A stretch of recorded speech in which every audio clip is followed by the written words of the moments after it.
The term photographic memory is one of those things that for a long time I've never really understood what it meant. So I think I've got at least a somewhat clearer understanding of what that means. Photos never change, even if you don't look at them for a while. It is it's a perfectly unchanging memory. It's like a long-term perfect memory.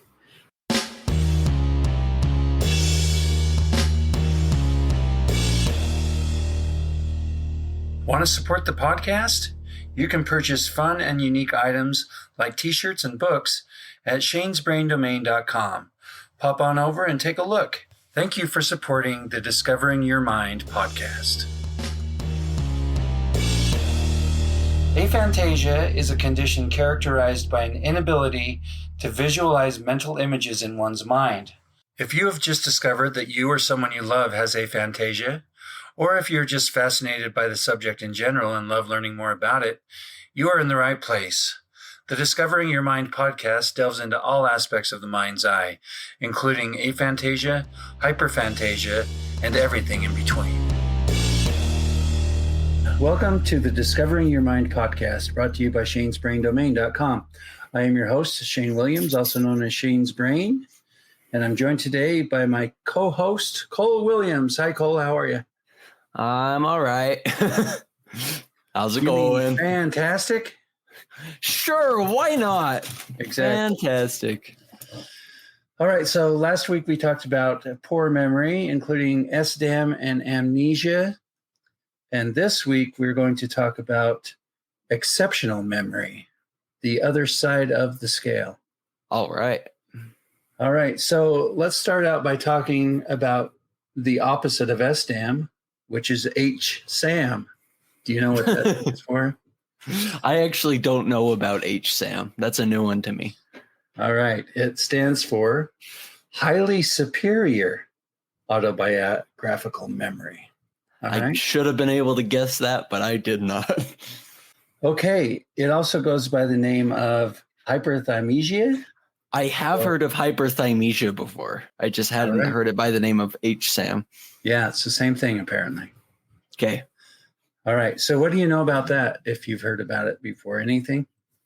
I mean, it goes by a lot of names in our everyday life, things like photographic memory or like just a near perfect memory. Essentially, people with hyperthymesia can, and not in every case, but in many cases, they can remember exceptional details about either everything or certain things. Like there was one man with hyperthymesia. He currently holds the record for most memorized digits of pi, and it's in like the hundreds. So in some way, shape, or form, it is an exceptional memory. Yeah, we're going to dive into it. The definition I have here is that it's a condition that leads people to be able to remember an abnormally large number of their life experiences in vivid detail. Just real quick, what do you think vivid means? It's a word that we throw around a lot, and I think it's one of those words that kind of means something different to everybody. But to me, it hints on the side of visualization. Can you have something that's vivid if you can't actually see it? See, when I think about vivid, visualization is tied to it, but I think if something is detailed and accurate enough, you could still call it vivid. Okay. Last episode, we talked about a couple of examples of people with HSAM and amnesia. So we're going to kind of do the same thing here today. We're going to talk about a few examples of this extreme amazing memories. The first one I'd like to talk about is Jill Price. Ever heard of her? I have not. She got really famous for this and was on lots of talk shows and stuff. So I'm just going to read a little bit about her, and then we can talk about some of these specifics. All right. Jill Price was the first person ever to be diagnosed with what is now known as highly superior autobiographical memory, a condition she shares with around 60 other known people.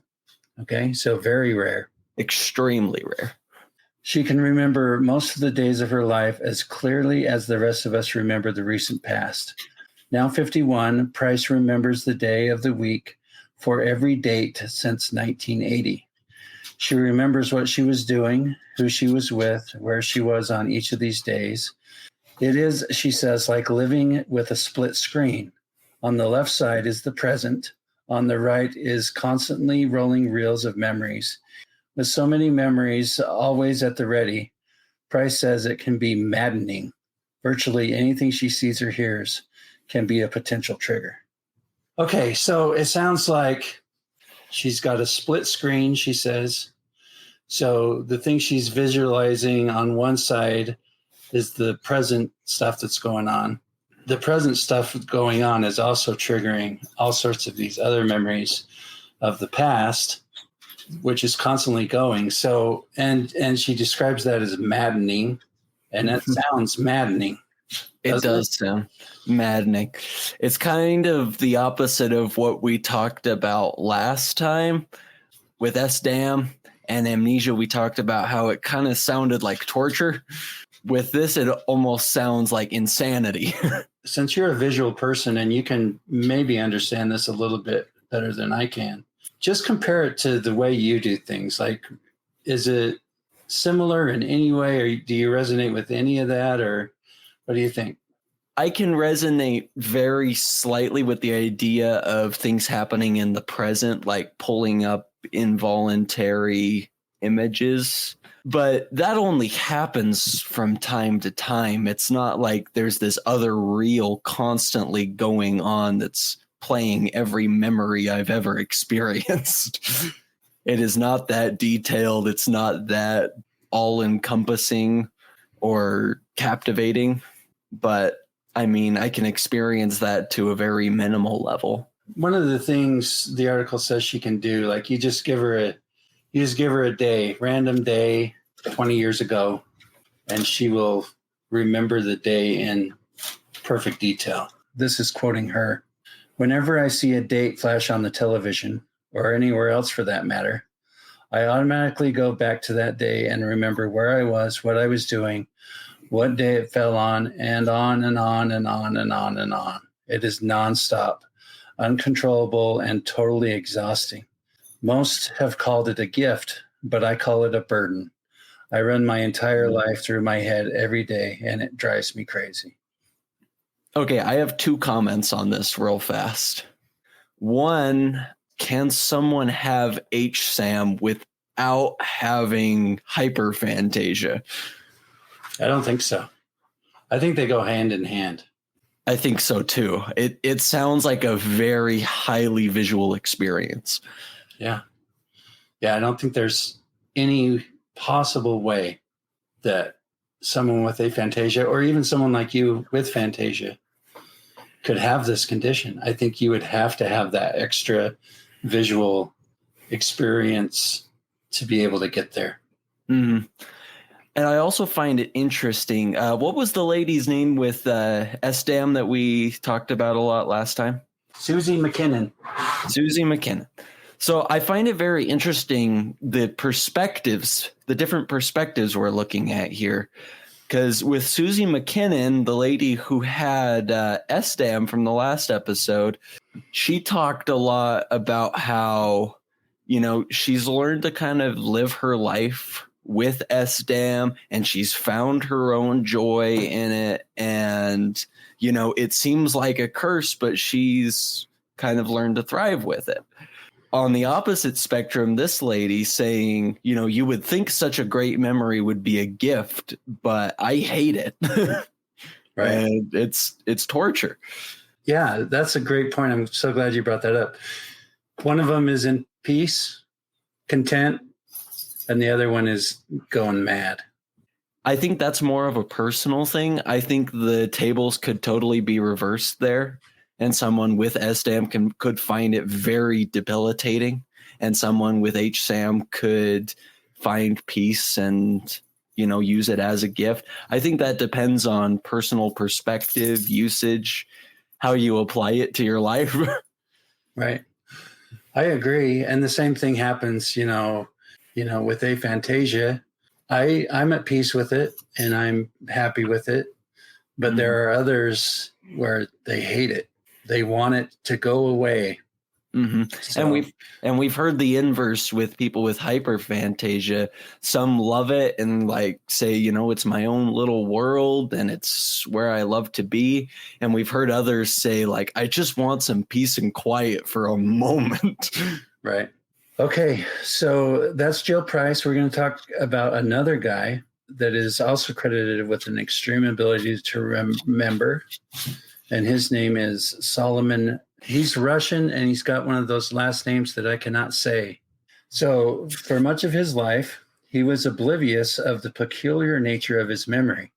Then in his late 20s, the young reporter's habit of never taking notes during morning staff meetings caught the attention of the editor of his Moscow newspaper.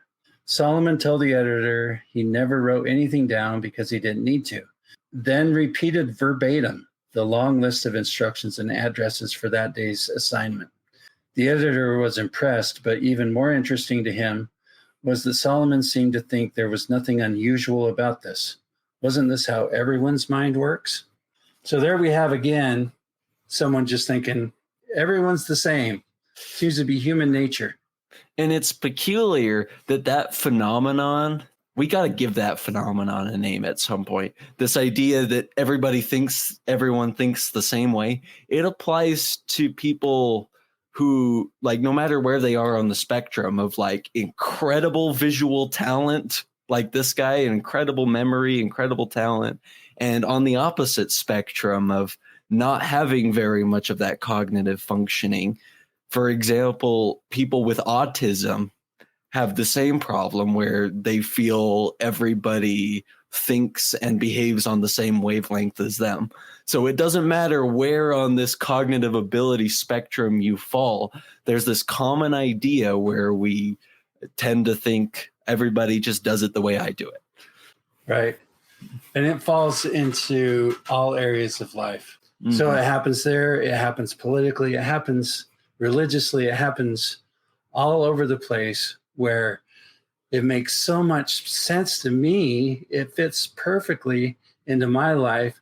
So it must then be the same for you. And so right. I think it trips a lot of people up in a lot of different areas of life.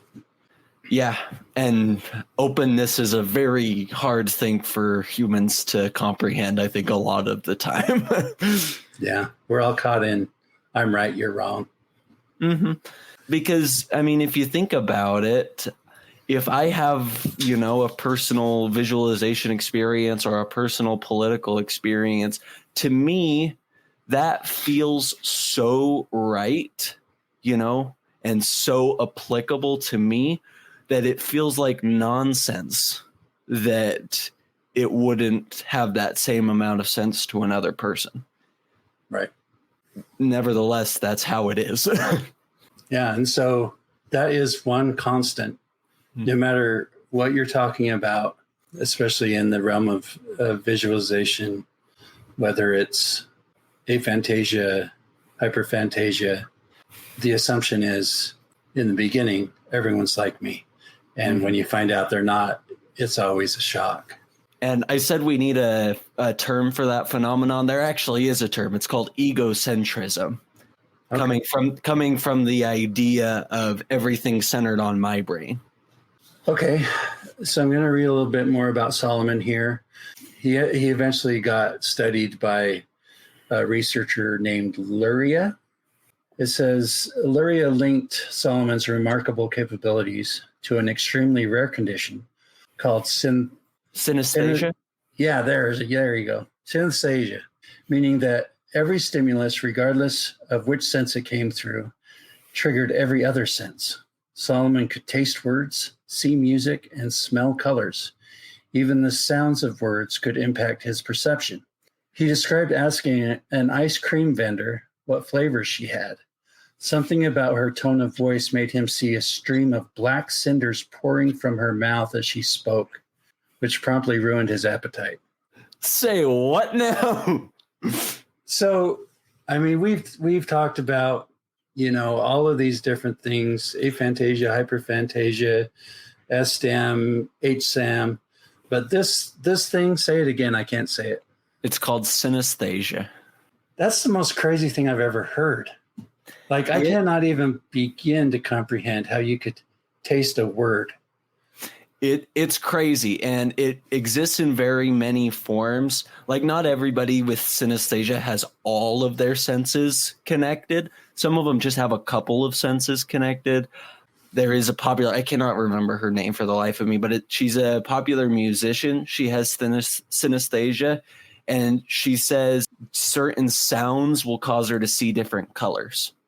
And I cannot for the life of me connect that to any of the Aphantasia stuff we've talked about. I don't know where that falls in any of it, but it's peculiar. Yeah, and it's interesting to me that the researcher in this case is saying this is why his memory is so good, right? Yeah, I found that weird. Yeah, that's interesting. But at the same time, this was in the 20s. This term of HSAM or whatever, it's much more recent than that. So maybe they were just going with the knowledge they had at the time. And I'm about to read some other things that may connect that a little bit more. All right, so the connection between the worlds he created in his mind and the world he lived in was so visceral that Solomon could elevate his heart rate by simply imagining he was running after a train. He could raise the temperature of one hand and lower the other by picturing one hand on a stove and the other resting on a block of ice. So he's actually having physical experiences with just what he's imagining. On the surface, Jill Price, amazing memory. Solomon, amazing memory. But when you go deeper, it sounds like they're having way different experiences, even though the results are the same. Yeah, because it sounds like he does have synesthesia as well as like the hyperthymesia. But there's also this other thing that I don't know if it necessarily connects to the two. We talk about a lot with hyperphantasia. We talk about this idea of like it takes you out of reality, or it like creates an alternate reality. It feels like his hyperphantasia is so strong, it is reality. Right. If that makes any sense. Right. It's actually affecting his heart rate or his temperature or whatever. Right. It is changing reality. And that feels beyond what we normally associate with hyperphantasia. It reminds me of your wife, actually, when she said that if she had a stuffy nose or if she plugged her nose, she couldn't smell in her mind. That somehow her actual nose was attached to her fictional nose. I don't even know what to call it because I don't understand it. But fictional nose. However you're smelling in your imagination, it makes no sense to me. But how that could be connected to your actual nose makes even less sense to me. The distinctiveness of Solomon's sensory world extended to his imagination, giving him the ability to form distinctive memories that were resistant to interference. New Yorker writer Reed Johnson, who spent years researching Solomon, described how he was able to attach any memorando, no matter how bland, to stories he conjured up in his imagination, which he could follow like a trail of breadcrumbs to find his way back to that information later on. Oh my gosh. The strength and durability of his memories seemed to be tied up in his ability to create elaborate, multisensory mental representations and insert them into imagined story scenes or places. When he wanted to remember a sequence of words or numbers, he would visualize them as characters within the familiar scheme of, say, a street or Moscow, and take a mental walk through the vast worlds of his interior landscapes. Okay, so he's using his imagination to memorize stuff. And it reminds me of, like, you've heard people say, like, tell a story if you want to remember this certain thing, fit it into a story, right? So that it'll help you remember. And it's like that idea, but on steroids, where he's got these whole other worlds where he's tied these things to certain things. And so if he wants to remember it, he just goes into that other world in his imagination, walks down the street, and it's all there. And I'm really interested in that because it seems to imply that in order to have like a good memory, it's directly tied to how well you can visualize. Because I've heard that as well, that whole like tell a story in order to remember something and involve the things you need to remember in the story. And I can sort of do it. The problem with mine is that the visualization like fades away rather quickly. Right. So I can't keep that all in my mind long enough to like visualize it and remember it. Where he can go into these worlds and he can basically just live in them, keep them there for as long as he wants. So yeah, of course he can remember them. So what do you think about the difference between Jill Price and Solomon? They describe it so differently. Like she's like, it's driving me crazy. It's a split screen. It's just everything's always right there. Where Solomon's experience does seem a little bit more peaceful, where he has more control over it, where he's creating these worlds in his imagination where he kind of stores all of his information. Yeah, it does seem like one of the big differences is Solomon seems to have more operant control over what's going on, whereas with Jill Price, it seemed more like a maddening loop of information. Right. It almost feels like we can split hyperphantasia in two between like recollective hyperphantasia and creative hyperphantasia. Maybe those aren't great terms for it. I kind of want to play around with that. But it seems like there are kind of two bigger categories to hyperphantasia there. So as if all of that wasn't enough, we also have eidetic memory. Have you heard of that? Uh-huh. Okay, which is often also known as photographic memory, which you mentioned earlier. I want to talk a little bit about that. So this here, I want to read this and then we can talk more about it. It says, eidetic, also known as photographic memory and total recall, is the ability to recall an image from memory with high precision, at least for a brief period of time, after seeing it only once. Although the term eidetic memory and photographic memory are popularly used interchangeably, they are also distinguished, with eidetic memory referring to the ability to see an object for a few minutes after it is no longer present, and photographic memory referring to the ability to recall pages of text or numbers or similar in great detail. While true photographic memory has never been demonstrated to exist, I'm always a little bit annoyed when somebody tells me something doesn't exist because how do you know, right? Everybody is having such different experiences that unless I've experienced what they've experienced, I'm not going to say that it's not real. Right. So I grew up, I had aphantasia. I thought everyone was like me, but I did hear the term photographic memory when I was a kid.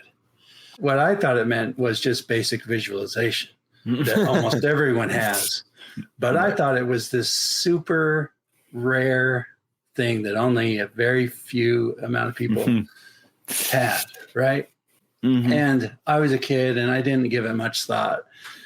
But I just figured that's what it meant because, you know, again, you're in your world and you think that everyone is like you. And so not knowing that other people could visualize, I thought that's what a photographic memory meant. And I thought it was extremely rare. So when we talk about hyperphantasia, I think that most people with hyperphantasia probably have that photographic memory. Do you think? I don't think so. If you look at that specific definition it gives for a photographic memory, it's basically saying you could look at a page of text, like a textbook, super boring textbook, take it away, and they could still read the entire page. Like they could remember each and everything.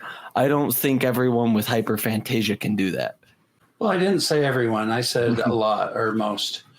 I recently went out to lunch with Amin Shaheen, and he described a very similar thing. He gets frustrated with some of his football kids. He coaches 5th grade football. He said some of them cannot remember the plays very well. And he said, I kind of blamed it on laziness. But he's like, maybe it's not laziness. Maybe they just can't pull it up in their head like I can. And I'm like, there you go. I bet you they can't.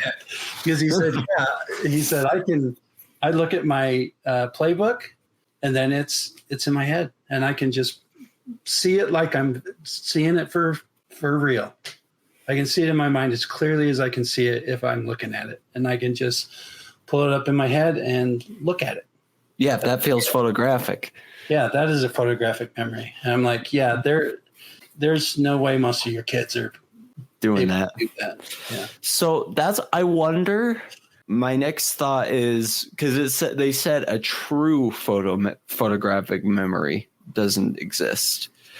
And I wonder what they mean by that, because I think people can have these certain photographic memories where you look at something and you're able to pull it up. But I wonder if by like a true photographic memory, you have to be able to remember everything. Right. Which goes back to the people we've talked about. Right. And if those people don't have a true photographic memory, I don't know who does. Right. And I guess they're fallible too. They might make errors here and there. Who knows? But I guess it's hard to tell if it is 100% a photographic memory unless you videotape their entire life. And then at the end of it, tell them to recall the whole thing and then compare what they said to the video.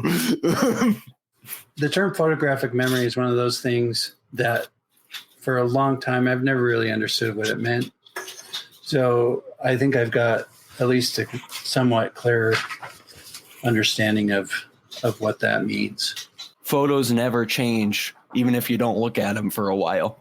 It is it's a perfectly unchanging memory. It's like a long-term perfect memory. And while we're talking about these people with extraordinary abilities, I have another one to share and a little bit of a question to go along with it. So have you ever heard of Stephen Wiltshire? No. Stephen Wiltshire is a painter and an artist, drawer. He does different mediums. His main talent, though, that he's become famous for is that he can draw cityscapes perfectly detailed, sometimes after only getting a brief glimpse of the city. They even did an experiment where they just flew him over a major city in a helicopter, and it was like a 20-minute helicopter ride. They landed, and he immediately started drawing, and he accurately drew the entire cityscape from memory. Like every detail, what the houses looked like, the details. It was Rome, I remember, because he drew the Colosseum perfectly from memory. And I couldn't believe that. One of the interesting things about Stephen is he has autism. He doesn't speak very much. In fact, as a kid, he didn't speak at all. He has a lot of cognitive disabilities that prevent him from functioning and interacting with the world like everybody else would. But he has this amazing gift for painting and memory.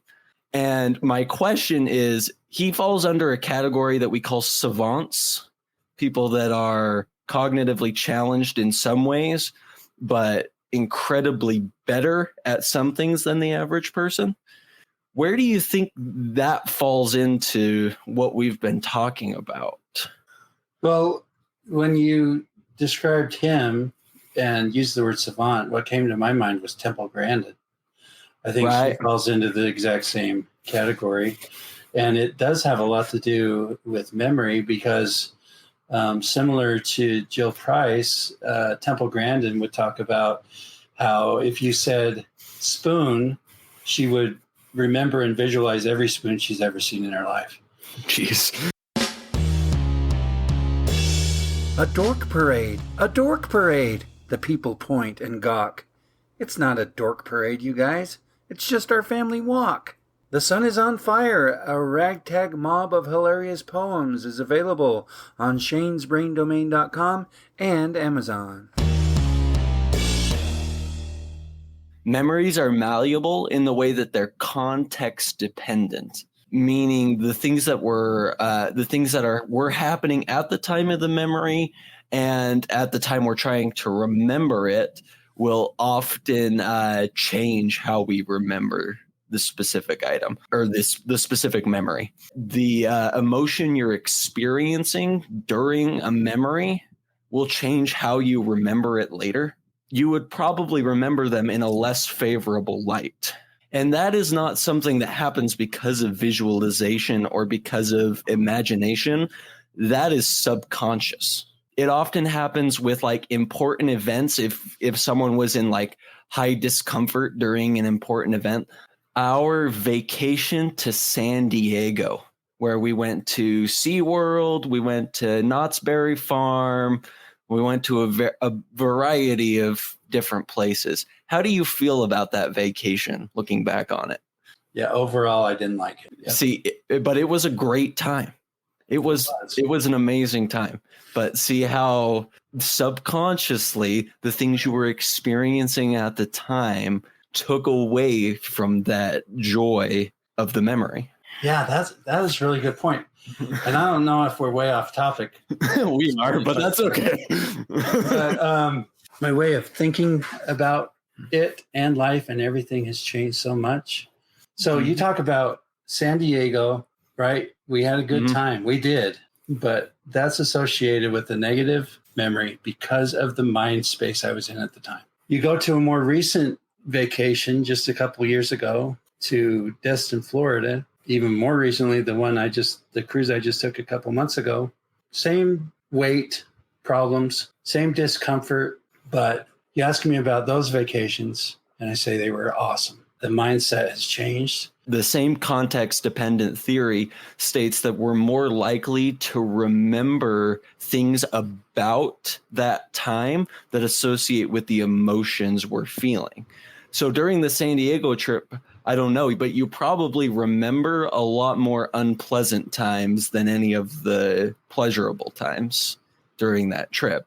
As compared to the cruise and Destin, Florida, you probably remember a lot more of the enjoyable experiences because it matched with your enjoyment, and you probably don't remember as many of the unpleasant things that happened during that time because you were feeling the emotion of joy and pleasure.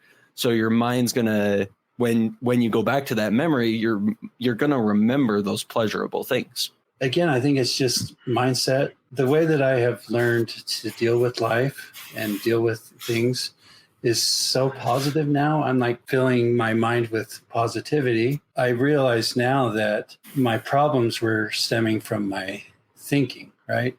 It wasn't the obesity that was causing the depression. It was my thoughts about the obesity that was causing the depression. Even though life itself didn't change, it sure felt like it did. When I went on my cruise, I fell off the bus, right? Yeah, you did fall off the bus. So in that moment, that's extremely frustrating. But looking back on it, I'm fine. And when I think about a similar distressing thing in San Diego, that guy wanted to have his picture taken with me because I was like a fat American. He's like, he's treating me like I was Mickey Mouse or something. Let's get a picture with this guy. And think about that. Similarly traumatic events. One was just an unfortunate blip that moved past, and now it's a funny story. And the other was, at the time, from my perspective, it was a vacation ruiner. It not only ruined the vacation, it ruined like the next 5, 6, 7 years for me. That was so powerful and so devastating that, again, like, it's just mindset. Right. Like, you either let it destroy you or you don't. And I don't know how to describe the difference other than I have gone on a journey the past few years and I've figured it out. So on the last episode, we talked about things that can worsen your memory or mess with your memory. And so I thought it's only fitting to end this one with some things that can improve your memory. All right, let's hear it. All right, so the first one is exercise. Regular exercise can help your brain grow new cells and produce, neurotransmitters. That word scared me for a second. I have heard that one, though. All right, so It depends on how much you want a toned body and a good memory. Did you know that laughter reduces stress? Sorry. All right. The next one is eat well. Eat foods that are good for your brain, such as green tea, blueberries, salmon, cabbage, broccoli, cauliflower, dark chocolate, turmeric, and red wine. All that stuff you don't like. I like plenty of that stuff. No, but I've heard that before when they talk about things like brain food, using the term brain food, they mean it literally. It directly supports your brain function. Okay. How do they measure that? How do they know for sure? I have no idea. All right. It's probably a chemical found in them that has been shown to enhance brain activity. All right. Here's some more. If you want to improve that memory of yours, get enough sleep, usually 7 to 8 hours per night. Do you do that, Cole? I try to. Studies have actually shown that in your adolescence and early 20s, that 7 to 8 hours of sleep is actually more difficult. Okay, so let me ask you this. When you get your 8 hours of sleep, is your memory any better? Oh, I'm phenomenal when I've had a full night of sleep. All right. There we have some proof. At least from my perspective, when I have a full night of sleep, I am 10 times more cognitively aware and better at things. Okay, the next one is mnemonics. Mnemonics can be acronyms, abbreviations, songs, or rhymes. For example, you can use the name Roy G. BIV to remember the colors of the spectrum. For those They Might Be Giants fans out there, Roy G. Biv was a colorful man. All right. The next one is chunk information. Divide new information into chunks to make it easier to remember. For example, you can group a phone number into 3 chunks instead of one long number. It's actually been found or theorized that by chunking, someone can remember infinite information. This is just a theory that's been pointed out. The idea is the human mind can memorize, I believe the idea is 4 to 7 units of information at a time and keep them in working memory. So if I gave you like a bunch of numbers to remember, at about 8 is where you would start struggling to remember all those numbers, because the human mind can keep about 7 units of information in our mind. The thing about those units of information is that if we chunk, those units of information can get larger. For example, like if I start asking you to remember numbers again, but this time they're in groups of 3, then you could remember 7 groups of 3, making it so you can remember more numbers. And the next theory goes that inside of each of those chunks, you can make more chunks, essentially meaning that if someone practices enough, they can have like a seemingly infinite amount of information in their short-term memory.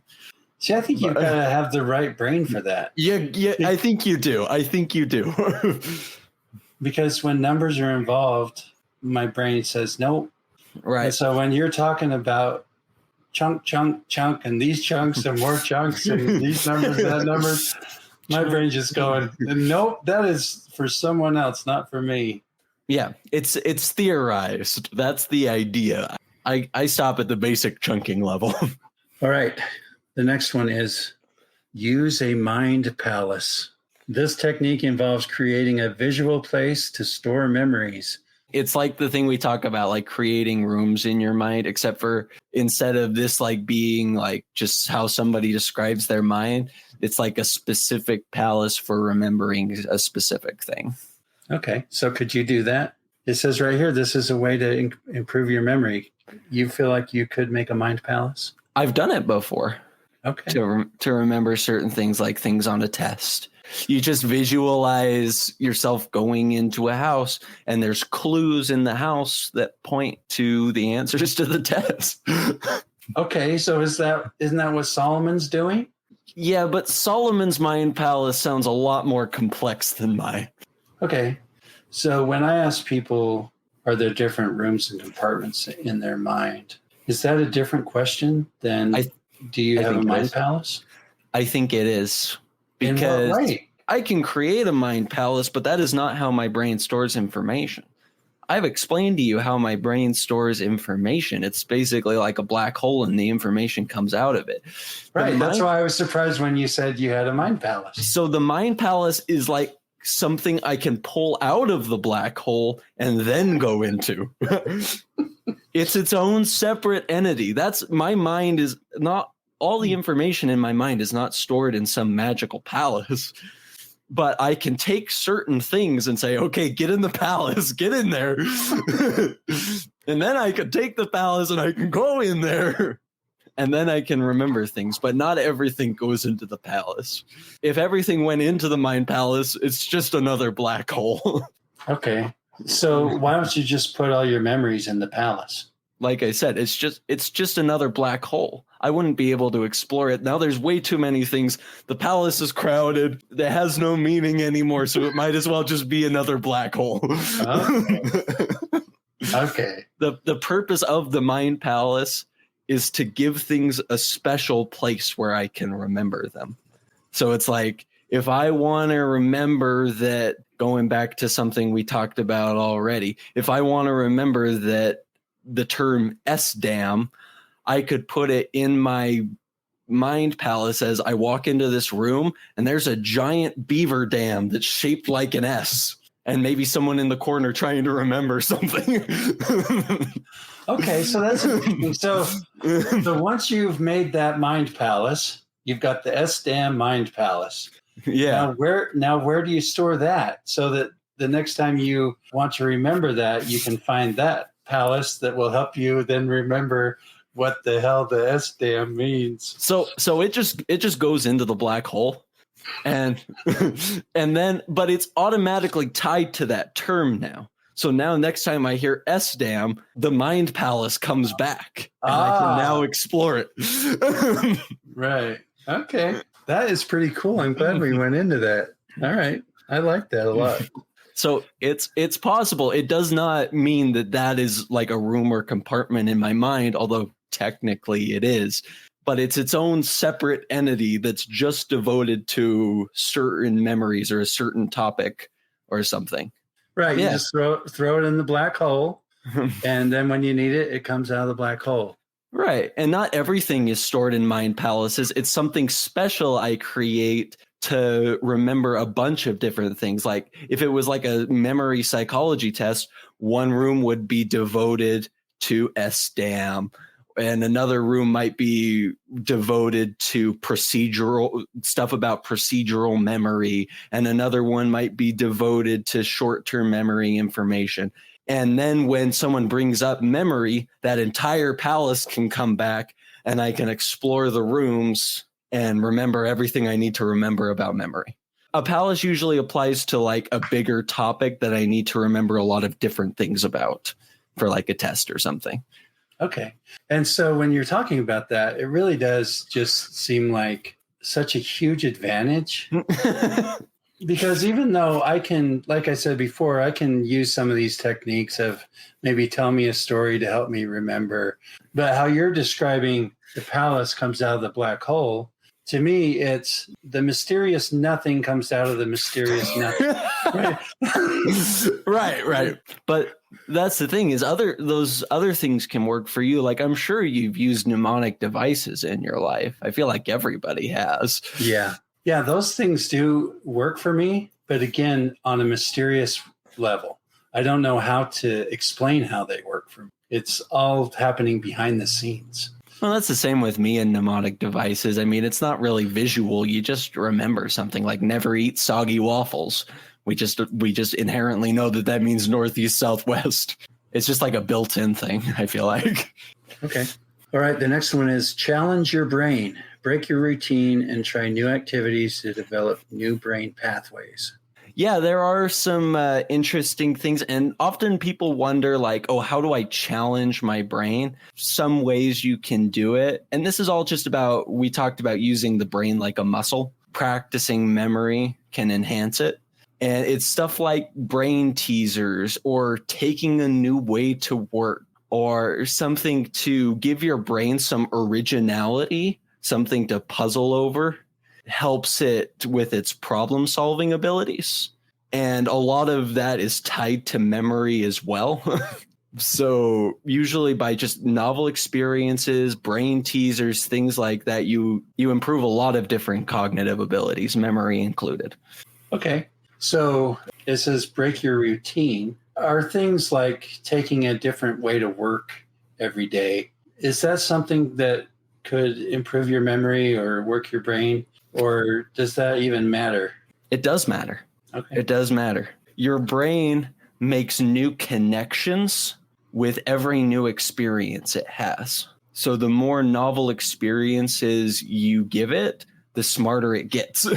Okay, that makes sense. The more new experiences you get, the smarter your brain gets because it uses those to create new connections, neural pathways. Right. Okay. The next one is write things down. Physically writing something down helps you register it in your mind. Right. And I've heard that. The problem is they never accompany it with an explanation for why. I think it just has to do with attaching like personal significance to it. Like I did this myself.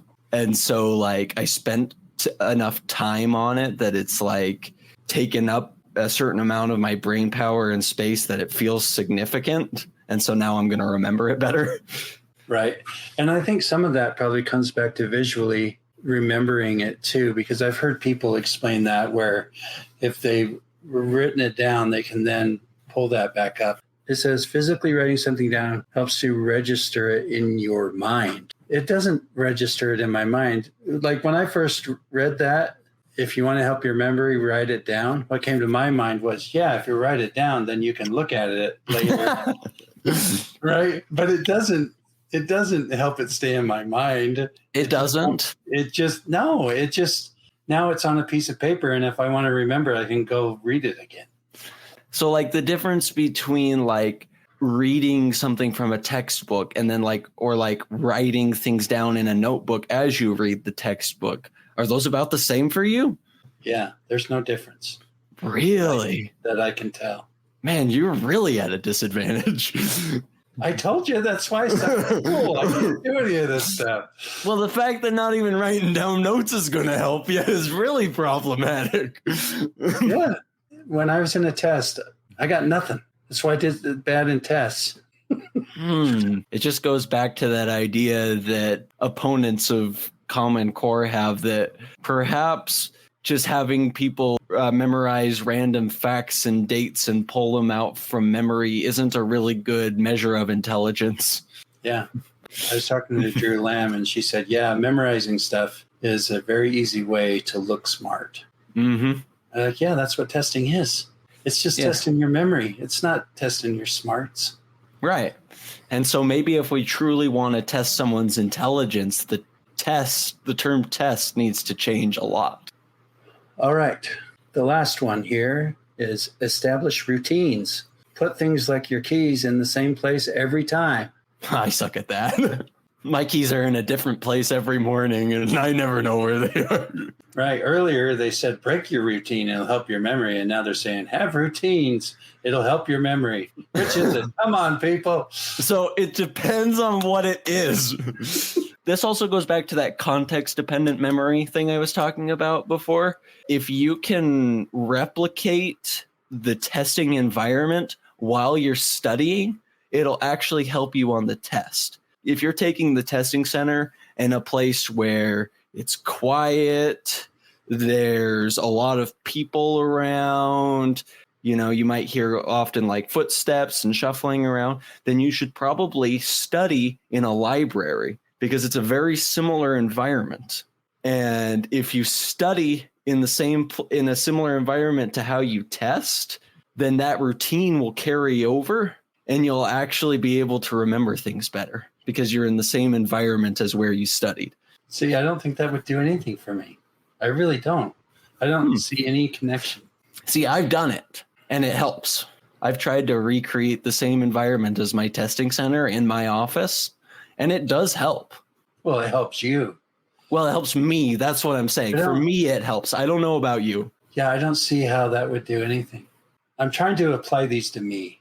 Most of them, I either think that won't work for me, or I've tried that and I can't distinguish any noticeable difference. And I don't know if it goes back to the aphantasia thing, where it seems like in your guys' world, everything is very concrete. I can see it. This equals this. It's very concrete, where my world is just a big mysterious nothing that I have a hard time getting to anywhere concrete with it. Mm-hmm.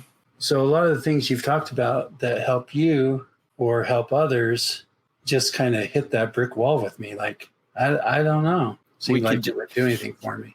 We could do a personal experiment where 1 week you eat like junk food and stuff, and then we test your memory. And then 1 week you eat a bunch of these like brain foods and things, and we test your memory and see if there's a difference. And I know there's like supplements out there too that claim to help memory. I'll put that together. We can do a whole nother episode called "Trying to Improve Dad's Memory" or something. Trying to improve Shane's memory or something. I think that would be fun. We could try all of these, except for I can't build a mind palace. I do have an idea for how perhaps we could do the mind palace. That's for a different time, though. All right. Well, that is it. Thank you again for all of your insights. I thought that was really fun. That was a really fun one, actually. I loved it. If you like what you hear, please subscribe, follow, and engage with us, and share it with your friends and family as we continue to explore this fascinating subject. For additional information about this episode or Shane's Brain, check out the show notes. Thanks for listening to the Discovering Your Mind podcast. You are beautifully unique.